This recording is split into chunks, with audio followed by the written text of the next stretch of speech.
प्रतिक्रमण तो बार बार करो, बड़ा प्रतिक्रमण करो, जबकि समय से होता ही है, लेकिन तुम्हारा उपयोग लगे करके बीच में भी करो। मौन रहने को बोल सकते हैं, बहुत सारे हैं, एक नहीं, बहुत। हमने तो एक नमूना बताया है। तो ये आचार्यों के पास और क्षमता होती है, और वे शक्ति को देख करके,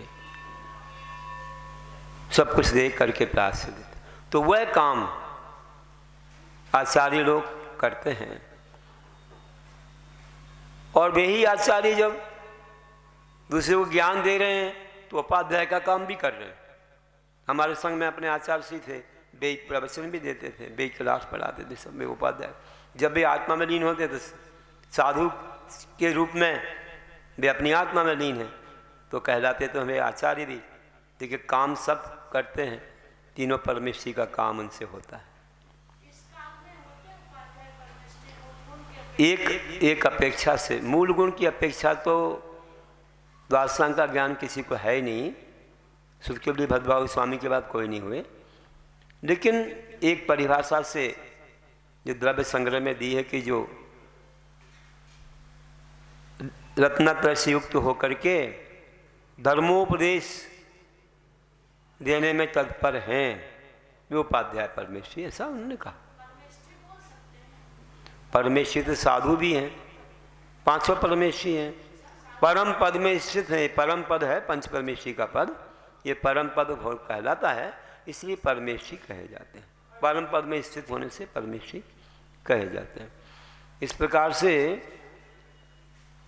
बहुश्रुत की भक्ति करना, जो बहुत श्रुतवान हैं उनकी भक्ति करना, बहुमान के साथ उनकी जो भक्ति की जाती है वही बहुश्रुत भक्ति कहलाती है। उनका गुणानुवाद करते हुए उनकी भक्ति करना। सुखदेव भद्रबाहु स्वामी जैसे महान आचार्यों की, और भी जो अंग पूर्व के ज्ञानी हुए, 11 अंग 10 पूर्व के ज्ञाता, ऐसे वे विशाखाचार्य हैं, या वे चंद्रगुप्त जो प्रभाचंद्र बने वे हैं, और भी आगे होते गए ऐसे, और भी धरसेन आचार्य भी अंग के ज्ञानी थे। जितना भी अंग का भाग उनको था उन्होंने फिर पुष्पदंत भूतबली को दिया, तो वे भी कम नहीं थे। उन्हें भी कहाँ सठखंडागम महान शास्त्रों की रचना, तो उन्हें भी हम कह सकते हैं इतना बड़ा ज्ञान है, तो धर्मोपदेश दे रहे हैं और सबके जिज्ञासाओं की समाधान करने वाले ऐसे महान हैं। तो उनकी भक्ति करना। हमारे और भी महान आचार्य नेमिचंद आचार्य ने कितना बड़ा गोमठ सार बना दिया, जिसमें जीव कांड कर्म कांड पूरा सठखंडागम, सठखंड पर विजय प्राप्त करता चक्रवर्ती ऐसे इन्होंने पूरे उस पर विजय प्राप्त करने जैसा पढ़ करके और दिया सार इतना महान। तो कैसे होंगे वे परिसहों को सहने वाले कि परिसय सहते सकल रूप से मोक्ष मार्ग में शोभित हैं, उपाध्यायी बहुसुधारी द्वादशांग से पूजित। क्योंकि वे तो हमेशा बीचरागों ने सिद्धदेव की स्तुति करते हों तल्लीन, और निज में शुक्ल ध्यान से साधु स्वसंता सुख में स्वाधीन, या निज में शुद्धोपयोग से स्वाधीन, ये भी कह सकते। वो परिचय सहते सकल रूप से मोक्ष मार्ग में शोभित हैं, उपाध्याय ही बहुसुधारी द्वादशांग से पूजित। द्वादशांग का ज्ञान जिन्हें है ठीक है, लेकिन द्वादशांग पर जिनकी श्रद्धा है, द्वादशांग के ही उस ज्ञान को बड़े अंश रूप में अपने अंदर धारण किया है, चर्या में लाया है, तो वे कितने महान हैं। एक के पास साक्षात द्वादशांग है, एक के पास द्वादशांग की श्रद्धा है, उसी का अंश है, तो भी वे भी महान हैं। और इसी प्रकार त्यागे अंबर सदा दिगंबर, त्यागे अंबर सदा दिगंबर। अब कोई अंबर नहीं जिनके ऊपर, बस वो तो आकाश ही जिनका वस्त्र है और कुछ नहीं है। तो त्यागे अंबर सदा दिगंबर, जंगल में जो वास करें, विषय वासना दूर भागती जहाँ ये चेतन वास करें, सदा उदासी राग रंग में निज चेतन में सुनिरत हैं, उपाध्यायी बहुसुधारी द्वादशांग से पूजित। उदासी है, उदासीन आश्रम नहीं बोलते हैं हम लोग, श्रावक लोग रहते हैं, सो उदासी साधु के जीवन हमेशा रहती है। किससे उदास रहते हैं? विषयों से, पापों से उदास हैं, तभी सच्चे परमेश्वर के दास हैं, है ना।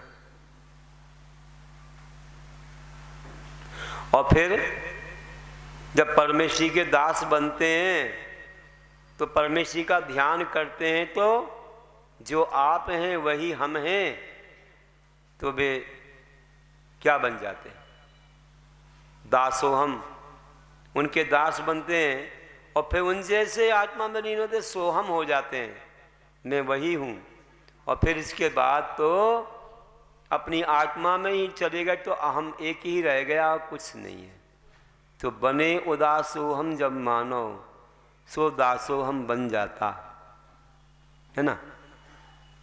और फिर वह सोहम सम जिनबर, सोहम जिनबर सम भाता, फिर अहम एक में लीन रहे। ऐसी कविता भी बनाई थी, आपको मिल जाएगी, आप तीर्थोदय का पढ़ रहे ना, उसमें भी है। तो ऐसे वे उदास विषयों से रहते हैं। जब आप लोग भी संसार से उदास होते हो, उदासीन आश्रम को पकड़ लेते हो, या विषयों से कोई राग नहीं हमारा। और सुख का सागर जिनके मन में सदा हिलोरें लेता है, भव इच्छाएं और कसाएं पूर्ण शांत कर देता है। इष्ट मिष्ट सौ वचनों से जो सतहित करें अपरिमित हैं, उपाध्याय वे बहुसुधारी द्वादशांग से पूजित। संगसु नायक मग दर्शायक, संगसु नायक मग दर्शायक, बोध सुदायक साधु जहाँ, विहार करते पावन होती धरती मंगल पूर्ण वहाँ, आगम पथ का भव्य जनों को प्रवचन दें जो हितमित हैं, उपाध्याय ही वर्षधारी द्वादशांग से पूजित। ऐसे महान होते हैं ये उपाध्याय, धन्य हो कि पूरा ध्यान रखते हैं और वे अपने आचार्यों का, अपने ज्ञान देने वाले महान गुरुओं का हमेशा नाम लेते ही हैं। और कोई ग्रंथ पढ़ते हैं तो कुछ त्याग करके पढ़ते हैं और सबको देते हैं। हम भी किसी को पुस्तक दें तो बता दें एक फल का त्याग कर देना, कुछ ना कुछ त्याग कर देना, एक बहुमानाचार होता है। इस प्रकार से हमारे वे उपाध्याय परमेशी हैं, बहुशुधारी हैं, तो उनको हमें किस तरह से भक्ति से नमन करना है। परंपरा आ रही थी, वह परंपरा चली शुद्ध केवलियों के बाद अंग पूर्वधारियों की, और भरसेन आचार्य भी जो ज्ञान रखते थे अंग का, फिर पुष्पन भूत बली हुए, सठखंडागम लिखा। बहुत भक्ति से देखो, देवों ने आके भी उनकी अर्चना की, शुद्ध पंचमी को कथा पढ़ते। वो उसी पर टीका लिखने वाले आचार्य कुंद कुंद हुए। परिक्रम नाम की टीका, परिक्रम नाम की टीका उन्होंने लिखी, आज मिलती है, उपलब्ध नहीं है, लेकिन उसका नाम बीरसेन आचार्य ने अपने धबल पुस्तक में लिया है। तो इसलिए गुरु महाराज कहा करते थे कि उसके पहले एक टीका परिक्रम लिख गई, फिर धबल पुस्तक लिखी बीरसेन आचार्य। और उनके लिखते लिखते जब उनकी समाधि का अवसर आया, उन्हें जयधवला टीका भी कसाय पहाड़ पर लिखी। तो अब उनके शिष्य जिनसेन आचार्य ने उसको पूरा किया। फिर आगे आगे चलते गए। जिनसेन आचार्य ने महापुराण भी बनाया, आदि पुराण बनाया, और 2400 तीर्थंकर का बनाना था। और बनाते बनाते उनकी समाधि हो गई। तो उनके शिष्य, मतलब जब स्वास्थ्य खराब था तो उन्हें परीक्षा करके अपना भार सौंप दिया जिनको, उनने उत्तर पुराण बनाया, बहुत सुंदर। उनका नाम था गुणभद्राचार्य, जिनने आत्मानुशासन भी लिखा है, बहुत अच्छा लिखा। आत्मानुशासन ऐसे वैराग्य का है, बहुत ही महान है। उस पर कुछ चिंतन करके मैंने एक आत्मोद्धार शतक बनाई है। महर्षि है वो पूरा वैराग्यप्रद है, ज्ञानोदय छंद में है। तो ऐसे करके आगे परंपरा चलती रही। और ऐसे समय इतना ही नहीं, इनके पहले भी जब समझो आज से 2000 वर्ष हो गए हैं, उसी समय जब कुंद आचार्य हुए हैं, उसी समय आचार्य संबंधभद्र भी हुए, आचार्य पूज्यपाद भी हुए, जिनने महान महान ग्रंथों की रचना की है। संबंधभद्र आचार्य रत्नगढ़ शावकाचार्य मात्र नहीं, तो और भी तानुशासन, स्थिति विद्या, आत्मीमांसा आदि बहुत सारे शास्त्र उन्होंने बनाए। गंधस्वी महाभाष्य भी उनका ही है, 18,000 श्लोक प्रमाण। तत्पाल सूत्र की टीका, नाम मिलता है, वो ग्रंथ नहीं मिलता, लेकिन और काफ़ी ग्रंथ मिलते हैं। जर्मनी की लाइब्रेरी में जरूर नाम है, लेकिन वो कहते हैं कि है नहीं यहाँ पर। अब क्यों कहते हैं नहीं मालूम है। गंधहस्ती महाभाष्य अगर आज होता तो हम कितने विशाल रूप में पढ़ते तत्पाल सूत्र की टीका।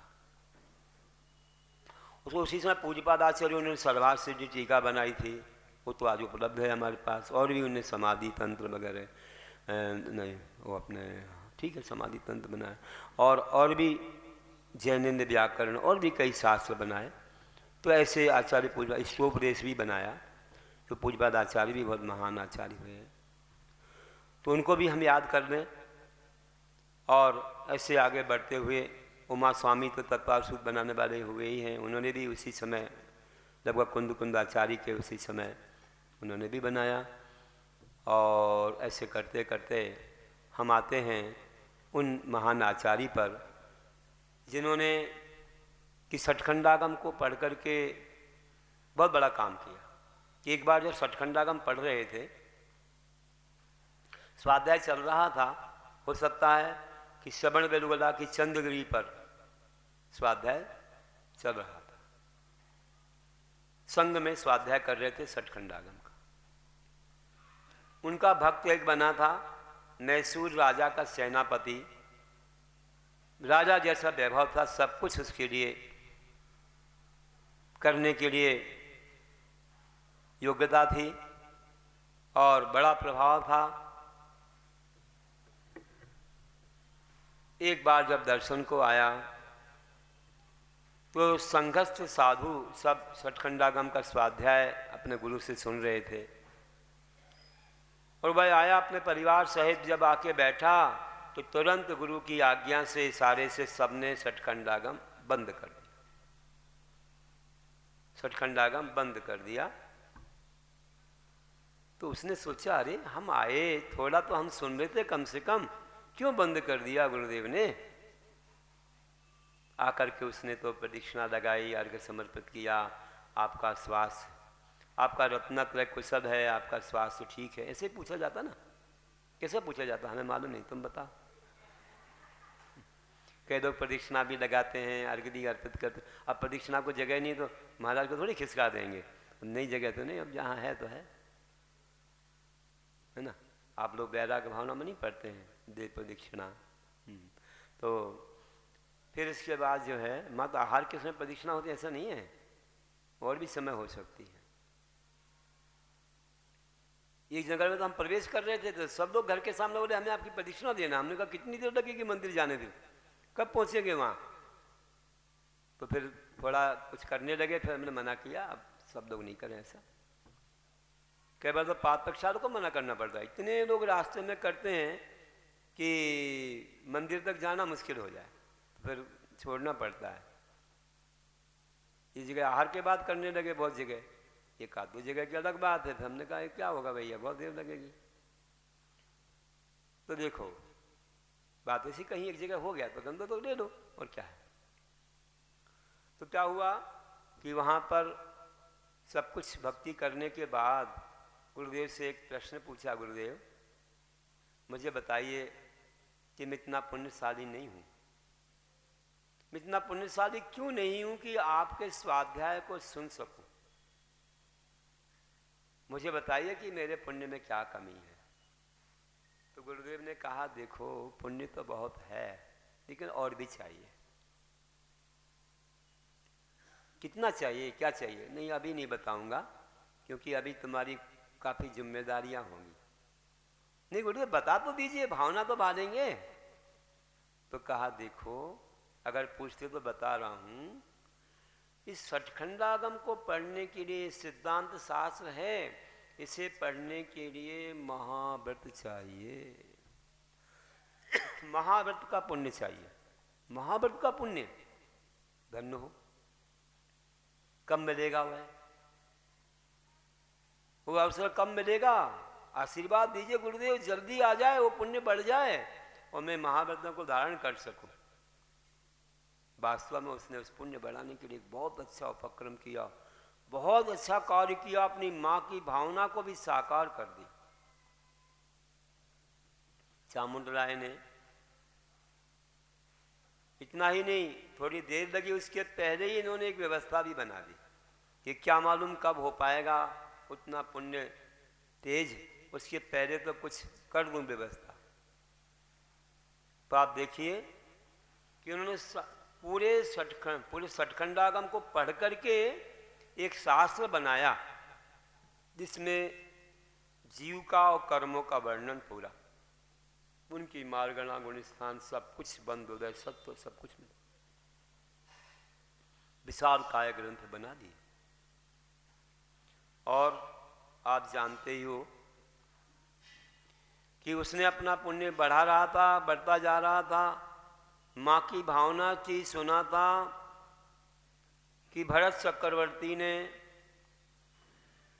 बाहुबल भगवान के मोक्ष जाने के बाद उनकी जितनी काया थी 550 धनुष की, उतनी बड़ी स्वर्ण की प्रतिमा बनवाई थी। 550 धनुष, वो भी पोदनपुर में बनवाई थी। कहाँ है पोदनपुर? आज तो नजर नाम से तो मुंबई में भी बना दिया है, लेकिन ये तो नाम का है। अब अयोध्या बना दी कोई जगह, भोपाल में एक अयोध्या भी है, सोनागिरी भी है। अब क्या करेंगे? यहाँ कैलिफोर्निया भैया, कौन सी सिटी बना रहे? कैलिफोर्निया। अरे कोई बोलेगा अरे यही कैलिफोर्निया, विदेश नहीं जाना। इतिहास ही बदल गया। वैसे तो हाँ सैटेलाइट ये वो, तो कैसे बना रहे हैं मालूम नहीं पड़ रहा है। इनको विदेशी नाम बहुत अच्छे लग रहे हैं। अरे भाई यहीं का नाम रख देते कोई अच्छा, विदेशी नाम आपको अच्छा लगा, चलो जाने दो, कोई बात नहीं। लेकिन अपने देश में एक शेख नाम है, बहुत अच्छे नाम रख सकते थे। तो देखिए कई जगह कैलाश भी बनाए हैं, विदेशों में भी अपने देश के कुछ नाम बना रहे हैं। एक सिद्धांचल, क्या बना भैया? सिद्धांचलम, हाँ, एक वहाँ पर विदेश में बना रहे हैं। कोई बात नहीं, आदान प्रदान हो रहा है, लेकिन अपने देश की कहीं बना लेने के अपन को अपने देश के ही रखना चाहिए। इतने महान महान नाम हैं। तो देखिए क्या होता है कि कोई बात नहीं, एक मंदिर बन जाए फिर अपन उसका नया नाम दे सकते हैं। मंदिर तो बन जाए, बन जाने दो, नया नाम मिल जाएगा, कोई दिक्कत नहीं। लेकिन पोदनपुर कहाँ होगा? कहते हैं कि जो आप लोग अफगानिस्तान वहाँ पर कुछ विद्वानों ने खोज की है, वहाँ था वह भी पोदनपुर में जो बाहुबली का है, और बहुत सारा स्थान तो समुद्र में चला गया। समुद्र का पानी बढ़ता जाता है ना, थोड़े कुछ वर्षों के बाद बढ़ जाता है। जैसे बॉम्बे के पास एक नगर है, पानी के अंदर बड़े बड़े महल बने हुए हैं समुद्र में अंदर। ये पंडुपी ने देख लिया, बोला कि खोज करना हो तो खर्चा करना पड़ना, कि ऊपर वाले तो संभाल दें, फिर नीचे वाले संभालें। क्या करेंगे वहाँ जाके हम? क्या होगी? द्वारकापुरी, ऐसा अनुमान लगाया कि द्वारकापुरी पानी में गई। ऐसे ही यहाँ पर भी मद्रास के पास एक मैलापुरम समुद्र में गया, जा रहा था, तब वहाँ की प्रतिमा उठा ली। धीरे धीरे पानी ऊपर आ रहा था, वो प्रतिमा जी लेके आए जिन मंदिर की, नेमिनाथ भगवान की। तो वहाँ एक चित्तामूल नाम के ग्राम में एक मंदिर में विराजमान है, हमने उसका दर्शन किया है। धीरे धीरे क्या होता है, ऐसे ही समुद्र का पानी बढ़ने से तो लगता है कि पोदनपुर डूब गया, पुराना वादा। अब वो प्रतिमा कहाँ गई, कितने अंदर गहरे पानी में गई कि अब इतना वर्ष हो गया हो। देखो धातु है, उसमें कुछ परिवर्तन भी होता है। और कोई लोगों ने क्या किया क्या मालूम, ऐसे पंचम काल में लोग या कहाँ कौन से समय उसके एक एक भाग लेके चले जाएं, उसको निकाल दें, थोड़ा थोड़ा कुछ करके दे भी जाएं तो क्या करेंगे। लेकिन बनवाई थी। तो जब वो प्रतिमा बनी और शास्त्रों में प्रमाणित हुई, सब जगह से ये प्रचलन में चलता रहा कि ऐसी प्रतिमा के दर्शन वो करते भी रहे। और धीरे धीरे जब प्रतिमा नहीं मिलती है, लेकिन हम नाम तो पहले ही कह दो, चामुंडराय सेनापति, कई बार अंत में कहता हूँ। तो सेनापति की माँ कालला देवी ने जब ये सुना कि ऐसी प्रतिमा बनवाई थी, मुझे उसका दर्शन करना है, अगर वह प्रतिमा नहीं मिली तो मेरे जीवन में वो खुशी नहीं रहेगी। और मैं तब तक के लिए कि जब तक ये प्रतिमा ना मिल जाए तब तक मेरे दुग्ध का पान करने का त्याग है, दुग्ध पान करने का त्याग, दूध नहीं पिया। ढूंढता रहा, बेटा तो इतना सक्षम था, राजा जैसा पराक्रम सेनापति था ही, पूरे विश्व में ढूंढ लिया, कहीं पर नहीं मिली। अब माँ को निराश होना पड़ रहा है। तो गुरुदेव से जाके कहा, उसने गुरु बना रखा था उन महान आचार्य को, है ना, नेमि चंद्राचार्य जो हुए। तो उनसे बोला है गुरुदेव मैं अपनी माँ की भावना को कैसे पूरा करूं, ऐसा त्याग भी किया हुआ है, क्या करूं कैसे करूं। तो उस समय जो है बहुत अच्छी भावना से वहाँ पर गुरुदेव ने कहा ठीक है तुम्हें अपना पुण्य भी बढ़ाना है, सठखंडागम पढ़ पाओगे तो बड़ा पुण्य चाहिए मुनि बनने का। दूसरी बात माँ की भावना पूरी हो। अब वह तो नहीं मिलता है, लेकिन कहीं ना कहीं एक विशाल प्रतिमा का निर्माण हो जाए, विशाल प्रतिमा बन जाए, जितनी अपनी शक्ति हो उतनी बड़ी। हाँ बहुत शक्ति है, देखता हूँ बहुत शक्ति है महाराज। ये सामने पहाड़ी दिखती है, इसका नाम इंद्रगिरी है, बिंदगिरी है, दोनों नाम है। इस पहाड़ी पर प्रतिमा बन जाए तो कैसा हो, बहुत अच्छा है, बन जाए। जहाँ तक के प्रतिमा वहाँ उससे और ऊपर तक के इतनी विशाल थी वह, बाद में तो धीरे धीरे छांट दिया गया। प्रतिमा कहीं से दाई नहीं, वहीं बनाई गई है। ऊपर का कुछ भाग निकाला होगा, फिर अच्छा पाषाण मिला होगा।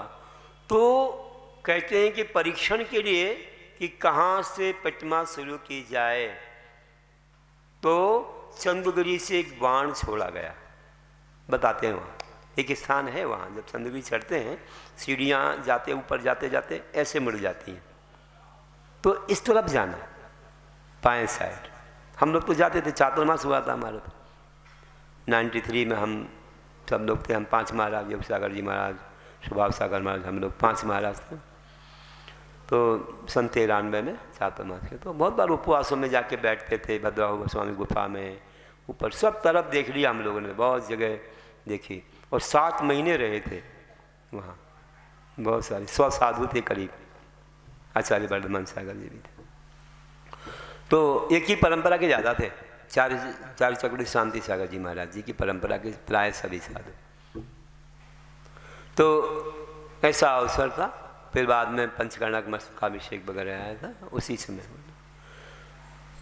तो देखिए जहाँ पर प्रधानमंत्री आए, राष्ट्रपति आए, पंचकर्णा उस समय ऐसा महोत्सव होता है वहाँ 12 वर्ष। तो देखिए कि वहाँ एक बाजू में जो स्थान है वहाँ से बाण छोड़ा गया, तो वहाँ पर अभी लिखा हुआ है, चिन्ह बना है, बाण छोड़ा तो बिंदगिरी पर जहाँ गिरा वहाँ का पाषाण थोड़ा सा अलग हो गया, बस वहीं से प्रतिमा बनाना शुरू किया था। और सिर से बनाई थी प्रतिमा, ऐसा स्थान बनाया। और थोड़े और चढ़ो अपने से तो और दाएं बाजू जाओ तो वहाँ भद्रबाहु स्वामी की गुफा है, जहाँ उनके चरण बने ऐसा कमल बनाए, और बाहर देखो गुफा के ऊपर प्रतिमाएं बनी भगवान की, वहाँ दर्शन करते होंगे। गुफा अंदर है, पाषाण के बड़े बहुत बड़ी चट्टान के नीचे गुफा। फिर आगे जाओ तो बहुत सारे मंदिरों की रचना है, पाषाण से निर्मित मंदिर है। तो ऐसे महान पाषाण से निर्मित मंदिरों में विराजमान वे गुरुदेव, और वहाँ पर मंदिर तो आगे बनते ही रहे, तो वहाँ पर वो प्रतिमा भी बनाई गई। प्रतिमा बनाई थी, जिस शिल्पी को बोला प्रतिमा बनाने के लिए, वह कहता इतना कठिन कार्य हम कैसे कर पाएंगे, मेरे पास क्या योग्यता है। तो लगता है कि इसको कुछ चाहिए है, इसलिए मना कर रहा है। बोला तू जीवन भर काम कर, तुझे क्या चाहिए सब दूंगा। और क्या कहूँ मैं, बता दूं कि जो जितना भी तू पाषाण तोड़ेगा ना, उतना तोड़ करके स्वर्ण दूंगा। जितना भी पाषाण तोड़ेगा उतना तोड़ के स्वर्ण। तो बोला इतना सारा मिलेगा वैभव। माँ को जाके सुनाया, माँ कहती है हे भगवान, इतना बड़ा दानी तुझे इतना दे रहा है, हम देखिए क्या करेंगे इतना। हम तो गरीब लोग हैं, कोई हमें राजा थोड़ी बनना है। आजीविका चाहिए और क्या चाहिए, जाओ बोल दे मुझे स्वर्ण नहीं चाहिए, मुझे तो आजीविका चाहिए, बस मेरा जीवन चलता रहे बस। ठीक है, जो कहो वो मिले, जो तेरी भावना है वो मिलेगा, कोई दिक्कत नहीं। और अच्छे से धन दे दे उसको। और उसने भी इतनी अच्छी भावना से गुरु का आशीर्वाद लेकर के प्रतिमा बनाई कि ब्रह्मचर्य व्रत लेकर के प्रतिमा बनाई। तब उसमें अतिशय ऐसी प्रतिमा निर्मित की है जो विश्व का आश्चर्य है। इतनी 57 फीट ऊंची, एक ही पत्थर, और बिल्कुल ऐसे नहीं किसी से टिकी हुई है, किसी से लगी जुड़ी हुई, ऐसे नहीं है, बिल्कुल अखंड प्रतिमा है, बहुत सुंदर है। उसकी छाया भी आप नहीं देख पाएंगे वैसे तो उसी पर पड़ जाती है, लेकिन वैसे नहीं है, क्योंकि बाजू बाजू सब व्यवस्थित बनाया है उसको। तो ऐसा है। तो हम लोगों ने तो देखा ऊपर तक जाके, जब मचान बनाते थे तो उसमें ऊपर ही चले जाते थे सिर के पास। तो ऐसा पूरी प्रतिमा गीली नहीं हो पाती, कितनी भी बरसात हो जाए पूरी प्रतिमा गीली नहीं हो पाती, एक तरफ से कहने से सूखी बनी रहती। बहुत महान प्रतिमा। एक अच्छा अष्टक बनाया था, कभी सुनाएंगे, शाम को कविता सुना रहे ना, कल भी सुनाई थी हमने, कल एक चीज़ सुनाई थी, यहाँ नई चीज़ सुनाई थी। अभी तक हमने सुना नहीं कि उन पर किसी ने कोई अष्टक बनाया है। तो कल अपन ने एक अष्टक सुनाया, जम्बू स्वामी अष्टक, शाम को सुनाया था। लोगों ने कहा कविता सुनाइए शंकर समाधान के समय। कल वो पंडित जी भी लोग आ गए थे, 3-4 विद्वान लोग जो संगोष्ठी में आने वाले हैं आगे। तो कल शंका की, उन्होंने भी कुछ शंकाएँ की थी, बाकी मैंने कविता सुनाई जम्बू स्वामी अष्टक। वो भी कौन सी लय में सुनाया था, महावीर अष्टक की लय में, यदि ये चैतन्य वाली लय में कल सुनाया था शाम को। तो एक दिन हम आपको गोमटेश पर जो बनाया था वो सुनाएंगे अपनी भावना से, और एक पद्यानुवाद भी किया गोमटेश सुधी का, वो भी कभी सुना। तो बहुत अच्छे भगवान, ऐसी हमारी जो भावनाएं आती थी हमने उसमें पुरवाया है, आपको बताएंगे। तो वहाँ पर जो प्रतिमा जी बनने के बाद फिर अभिषेक हुआ, और इतना एक बुढ़िया आ गई, बोली मेरी कलसी भी पहुँचा दो। बोले इसकी बुढ़िया की कलसी से क्या होगा, इतनी सी कलसी क्या करेगी, बड़े बड़े घड़ों से हो रहा है तो प्रतिमा नहीं भींग रही है, इससे क्या भींगेगी। लेकिन जब उसकी कलसी ऊपर पहुंची तो उस कलसी ने ऐसा अभिषेक किया कि जल रुक ही नहीं रहा था, और वो जल जाकर के नीचे तालाब के रूप में परिवर्तित हो गया। उसका नाम बैड़गुड़ हो गया, बैड़गुड़। वो तालाब जो है ना वो बैड़गुड़ है। बैड़गुड़ का क्या होता है, सफ़ेद तालाब।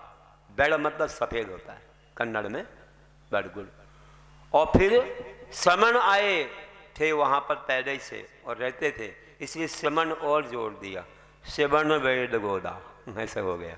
श्रवण बैड़गुड़ है वैसे, और लाल लाल लगा देते हैं, बैड़गोदा नहीं है वैसे, श्रवण बैड़गुड़ सही कन्नड़ का नाम, श्रवण बैड़गुड़ ऐसा है। लेकिन वो बैड़गोला नाम से बोलता। वो ड़ा मतलब वैसा ड़ा नहीं है, ये ऐसे एक ड़ा बनाते हैं, ऐसे जलेबी जैसा कि बनाते हैं ऐसे, वो वाला उसको पुकारते हैं बेल गुड़। मराठी में भी वो होता है कैसा ला जैसा बनता है अलग प्रकार से। तो वह ऐसा बन गया आगे, जो बीच में एक तालाब मिलता है वही है। इतना पानी आया था। चलिए, तो ऐसे करके वहाँ पर प्रतिमा जी का अतिशय हो गया। और फिर महान आचार्य ने एक महान ग्रंथ की रचना की, और जब आया चामुंड राय तो कहा लो पुण्य तो बढ़ा दिया, मुनि बन जाओगे जल्दी, तुमने प्रतिमा भी बनवा दी, तुमने प्रतिमा बनवाई, हमने भी कुछ बनवाया, हमने भी कुछ किया है, स्वयं ही बनाया है, लो क्या लो, लो गौमठ सार, दो गौमठ सार। क्या है, जीव कांड कर्म कांड है, लेकिन किसको दे रहे हैं, बचपन का नाम। चामुंड राय का माँ काला देवी पुकारती थी गौमठ, क्या नाम था, गौमठ, है ना। तो गौमठ के लिए दिया सठखंडागम का सार, दो गौमठ सार, उसका नाम ही हो गया गौमठ सार। देख लो आप, संघ पूरा बैठा था, सब श्रावक सब थे, सबने सुना कि गौमठ को सार दिया, काय का सठखंडागम का, तो दो गौमठ सार, तो सबने कहा इसका नाम गौमठ सार, चलो गौमठ कर दिया सार सठखंडागम। और गोमटेश ने बनाए ईश, गोमटेश ने बनाए ईश भगवान, तो गोमठ धन ईश गोमटेश, है ना, गोमठ धन ईश गोमटेश।